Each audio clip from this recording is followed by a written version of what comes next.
Hello दोस्तों, insurance अड्डा channel में आपका बहुत बहुत स्वागत है। दोस्तों, आज हम दो अलग अलग स्कीम्स का कंपैरिजन करके देखेंगे। दोनों ही स्कीम्स बहुत ज़्यादा इम्पोर्टेंट हैं, बहुत ज़्यादा बेनिफिशियल हैं और दोनों स्कीम्स सिर्फ और सिर्फ लड़कियों के लिए चलाई जाती हैं। अगर आपके घर में बेबी गर्ल है, यानी आपके घर में 10 साल या उससे छोटी उम्र की कोई भी बच्ची है, तो आप इन स्कीम्स में से किसी एक का लाभ ले सकते हैं। कंपैरिजन करके दोस्तों हम देखेंगे कि किस स्कीम के अंदर हमें ज़्यादा बेनिफिट मिलता है और किस स्कीम के अंदर दोस्तों हमें ज़्यादा नुकसान रहता है अगर हम लॉन्ग टर्म के लिए इन्वेस्टमेंट करते हैं। तो सुकन्या समृद्धि योजना और दूसरी है LIC कन्यादान पॉलिसी। दोनों ही स्कीम्स बच्चियों के लिए चलाई जाती हैं। इनका कंपैरिजन हम करके देखते हैं। दोनों स्कीम्स में कोई भी भारतीय नागरिक आवेदन कर सकता है। इवन जो LIC की कन्यादान पॉलिसी है, इसमें भारतीय नागरिक का होना अनिवार्य नहीं है, यानी NRI भी इसके लिए आवेदन कर सकते हैं। अगर हम सुकन्या समृद्धि योजना की बात करें तो इस योजना को बेटी की 10 वर्ष की उम्र पूरी होने से पहले पहले आप इसको खरीद सकते हैं। वहीं अगर हम LIC कन्यादान की बात करें तो LIC कन्यादान के अंदर बेटी की आयु 1 साल होना जरूरी है और पिता की आयु 18 वर्ष मिनिमम होना जरूरी है और मैक्सिमम पिता की आयु 50 वर्ष होनी चाहिए। उससे ज़्यादा अगर है तो फिर LIC कन्यादान पॉलिसी नहीं ली जा सकती।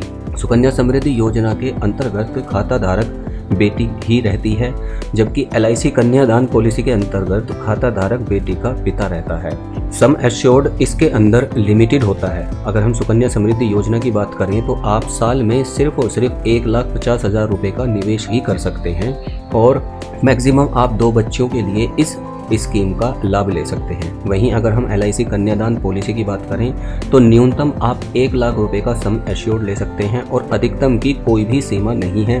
जितना चाहें आप उतना बड़ा सम एश्योर्ड LIC कन्यादान पॉलिसी के अंतर्गत ले सकते हैं।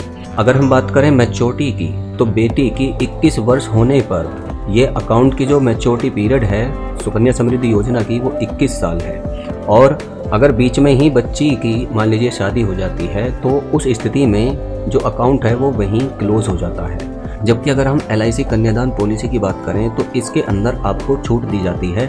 13 साल से लेकर 25 साल का आप कोई भी टाइम चूज कर सकते हैं, यानी मिनिमम आप 13 साल का और मैक्सिमम 25 वर्ष का आप जो है इसके अंदर टाइम पीरियड चूज कर सकते हैं। इसका जो पॉलिसी टर्म होता है वो 13 से 25 साल का होता है। अगर हम बात करें इसके अंदर लोन की तो सुकन्या समृद्धि योजना के अंदर लोन की फैसिलिटी नहीं होती है, बल्कि आप 15 साल जब बच्ची की उम्र हो जाती है तो उस स्थिति में आप टोटल अकाउंट का 50% उसकी हायर एजुकेशन के लिए निकाल सकते हैं। जबकि अगर हम LIC कन्यादान की बात करें तो LIC कन्यादान के अंदर 3 साल पूरे होने के बाद में पॉलिसी के आप लोन ले सकते हैं और अपनी ज़रूरत को पूरा कर सकते हैं।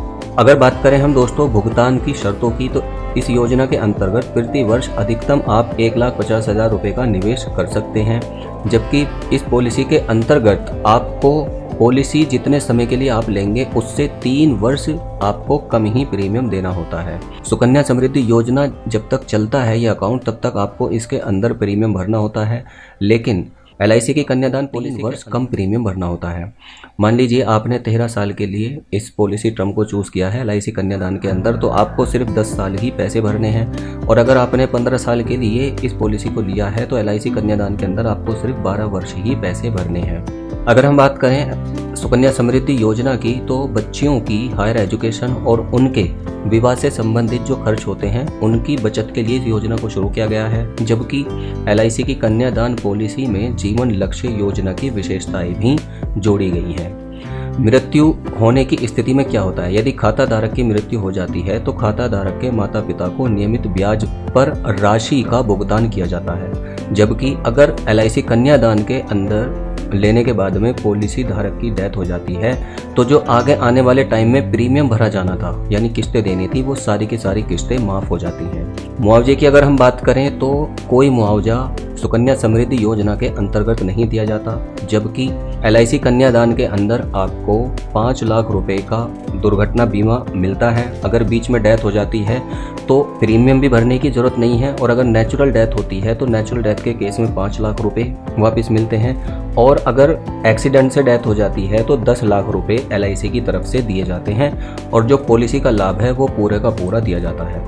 दोनों ही स्कीम्स के अंदर आप टैक्स की धारा 80C के तहत जो भरा हुआ प्रीमियम है उसे छूट के दायरे में ले सकते हैं, और जब मैच्योरिटी पर आपको अमाउंट मिलता है वो भी टैक्स की धारा 10(10)(d) के तहत बिल्कुल टैक्स फ्री होता है। अब अगर हम बात करें LIC कन्यादान के अंदर अगर आप पैसा जमा करते हैं तो LIC का 121 रुपये अगर आप रोज़ जमा करते हैं, यानी 3600 रुपये लगभग आप हर महीने जमा करते हैं, तो 25 साल के बाद में आपको 27 लाख रुपए की नगद राशि मिलती है। LIC कन्यादान पॉलिसी को आप LIC की किसी भी शाखा से खरीद सकते हैं, जबकि सुकन्या समृद्धि योजना को आप पोस्ट ऑफिस, SBI बैंक या दूसरे जो प्राइवेट बैंक्स हैं वहाँ से भी, या सरकारी बैंक्स हैं वहाँ से भी आप दोनों के ही लिए आधार कार्ड, आय प्रमाण पत्र, पहचान पत्र, address proof, passport size photo, जन्म प्रमाण पत्र की ज़रूरत पड़ती है। सो गाइज, ये थी दोनों स्कीम्स के अंदर कंपैरिजन। आपको जो भी स्कीम बेहतर लगती है उसके अंदर आप अपनी बच्चियों के भविष्य को सुरक्षित करने के लिए इन्वेस्टमेंट शुरू कर सकते हैं। धन्यवाद।